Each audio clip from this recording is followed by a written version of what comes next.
the rear view of the cassette deck with the motor removed. As I said in the previous video, the 4 screws that you remove are 1, 2, and where's the, oh yeah, 3rd and 4th right there.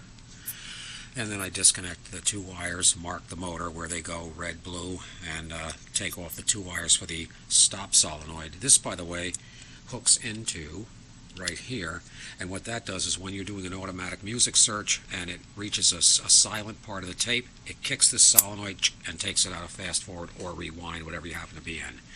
Once you take it out, you'll find you have your main capstan belt that goes around the capstan right here.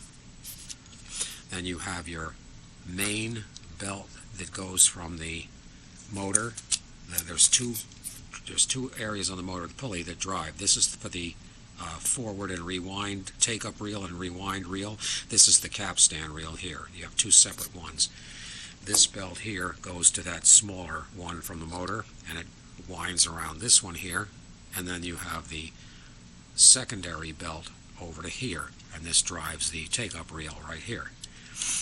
That drives the take-up reel through this, the gear here, and then this rubber tire drives against this vanilla nylon plastic part right there. The capstan will slip out, and you'll notice it has a gear on the bottom to engage in this part right here. This is the cycle cam. This takes it through an entire cycle between play and stop. The problem I see right off the bat, there's supposed to be a keeper clip on here which is missing, so this fell out of the hole.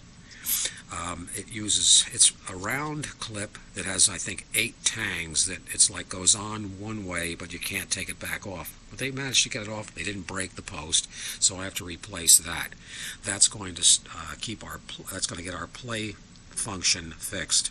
It still hasn't addressed the problem of the head lifting. That's on the front part, and that's the worst part. This is the switch PC board, which has all the function switches. Here, this bar right here, the silver bar right here, that's your record activator. That plugs into, mates with this bar right here, comes out the back, and that goes to a long plastic bar and a spring that activates the slide switch on the radio chassis to go between record and playback. Everything you take off has to be put back the way it came out, or it's not going to work. As I say, this is the back view of it, and I've got to get into the front view soon, and that's going to be the worst part, I think. Maybe it won't be as bad as I think, but there's just a lot of stuff, and there's a lot of mistakes that can be made along the way, so you got to be very careful.